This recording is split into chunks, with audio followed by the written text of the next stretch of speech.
Oi, vou fofocar aqui pra vocês do dia em que eu e mais 5 sem noção ficamos presos no elevador da escola e deu muito ruim. Nesse dia, o Gabriel, um amigo meu, que era hiperativo, não conseguia ficar quieto e sempre tava fazendo alguma merda. Então reuniu os melhores amigos dele. Eu, o maior fofoqueiro daquela escola, a Giovana Furacão, que era a best dele, e a menina mais barraqueira que eu já conheci na minha vida, e a Lívia, a menina que ele gostava, que era amiga de todo mundo, que só tinha um defeito, a inteligência. Na verdade, era a falta de inteligência. E aí o Gabriel começou a explicar o plano dele. Ele chamou a gente pra matar a última aula do dia lá na quadra, pra gente ficar lá jogando bola, zoando até o sinal tocar e da hora da gente ir embora. E o plano era o seguinte: não tinha como a gente acessar a quadra pela escada, porque a professora era a única que tinha chave do portão lá de cima. E aí só sobrou uma alternativa, que era o elevador. Porque quando você subia de elevador e descia lá na quadra, no quarto andar, você já saía praticamente no meio da quadra. E não tinha que passar pelo portão, porque ele ficava lá do outro lado. Eu achei uma péssima ideia. A Lívia, depois de ouvir o plano todo, perguntou por que a gente não podia ir de escada. E a Giovana não estava afim de ficar na sala e topou. Então a gente acabou indo mesmo. E no momento em que o Gabriel ia apertar pra subir o elevador, o Thales da nossa turma passa, para de frente pro elevador. Pra quem não sabe, vou explicar quem é o Thales. Barraqueiro, encrenqueiro, tava sempre estressado, reclamava de tudo, arrumava confusão por qualquer coisa. Ele encarou nós quatro e deu uma risadinha de canto. Ele também tava com material escolar porque ele ia fugir e ir embora. E falou assim pra gente: o que os bichos estão fazendo dentro do elevador? Antes que a gente conseguisse disfarçar, fazer qualquer coisa, a Lívia abriu com a boca dela e falou que a gente ia matar lá na quadra. Aí o Thales pegou, jogou o cabelo que ele nem tinha pra trás e falou assim: pois agora eu também vou. No que ele ia pisar dentro do elevador pra subir com a gente, Giovana Furacão, com seus 6 metros de altura, parou na frente dele e falou assim: ah, mas você não vai não, porque ninguém te chamou.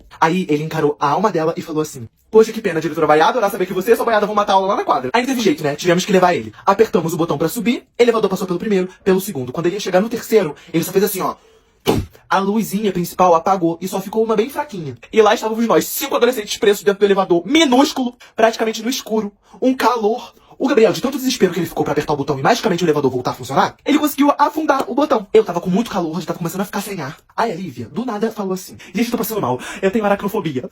Eu não posso e não consigo ficar em um lugar fechado. Aí eu falei assim: é claustrofobia que se fala, ô sua maluca. No que ela deu uma risadinha, ela falou: vou desmaiar. Começou a apoiar as mãos assim na parede do elevador, foi abaixando devagarzinho, encostou assim e fechou o olho. Se ela desmaiou, morreu momentaneamente, dormiu, ninguém sabe. A gente só sabe que ela não acordou a partir daí. O tempo foi passando, o nosso desespero aumentando e tava cada vez mais quente lá dentro. E o ar foi ficando difícil de respirar também. Os celulares sem nenhum sinal. A gente gritou pedindo ajuda e nada. A gente ouviu o sinal tocando da hora da saída e a gente se tocou que a luz não tinha acabado. E que só o elevador tinha parado. Esperamos mais um tempinho, outro sinal tocou, que era a galera da tarde que tava chegando, a criançada. Gente, tinha passado muito tempo e a gente ainda tava lá dentro. Eu fiquei em silêncio absoluto, porque as minhas ideias já tinham acabado e eu já tinha aceitado que a gente ia morrer. Até que o Thales pegou e falou assim: gente, vamos fazer alguma coisa. Eu não quero morrer do lado de gente feia, não. O mais forte pode se levantando aí, ó, e derrubando essa porta aqui. A Giovana levantou assim, olhou dentro da cara dele. Naquele momento só se passava uma coisa na minha cabeça: a Giovana vai acabar com ele. Aí ela pegou e falou assim: me dá licença aí da porta então, que é mais forte sou eu. Deu uma leve encostada nele, né, pra ele sair da frente da porta. Ele voou na parede do elevador, porque ele era leve, ela era forte. Ela arregaçou a manga dela assim, ó,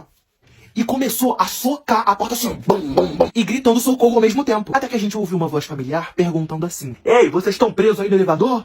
Nós reconhecemos que era a voz do Zé, o zelador lá da escola. E a gente, todo mundo junto, começou a gritar, falando que era a gente que tava lá, menos a Lívia, que tava dormindo desde a hora que o elevador parou. Aí o Zé gritou pra gente que os bombeiros já estavam chegando, que era pra gente se acalmar. O que pra gente tinha sido uma aventura e acabamos ficando presos dentro do elevador, tinha se tornado uma zona do lado de fora. A partir do momento em que o sinal tocou e alguns de nós que estávamos no elevador não chegamos em casa e nem demos nenhum sinal de vida, alguns pais ligaram pra escola perguntando se a gente estava lá. Diretora olhou a câmera de entrada e viu que a gente só tinha entrado na escola, mas a gente não tinha saído. Os pais começaram a se preocupar e foram pra escola. Nesse meio período, as crianças da tarde que estavam passando pelo corredor toda hora estavam ouvindo uns gritos, umas brigas bem longe assim, tipo voz de fantasma, porque elas estavam no corredor onde o elevador estava. E aí umas começaram a ficar com medo, falando que a escola tava mal assombrada. Um amiguinho foi chamando o outro, no final tava todo mundo no corredor pra ouvir as vozes do além. E virou uma bagunça a escola. Até que o zelador apareceu, ouviu e percebeu que podia ser alguém que tava preso no elevador. Imediatamente ele falou com a diretora. Ela, a dona Márcia, que já tinha chamado um policial de um postinho que era do lado da minha escola, pra ajudar ela a resolver o que estava acontecendo, conseguiu, juntamente com o policial, ligar os pontos de que as crianças desaparecidas estavam esse tempo todo presas dentro da escola no elevador. Aí depois que alguns pais já estavam na escola, os bombeiros chegaram, fizeram o que tinha que fazer lá pro elevador voltar a funcionar e falaram assim: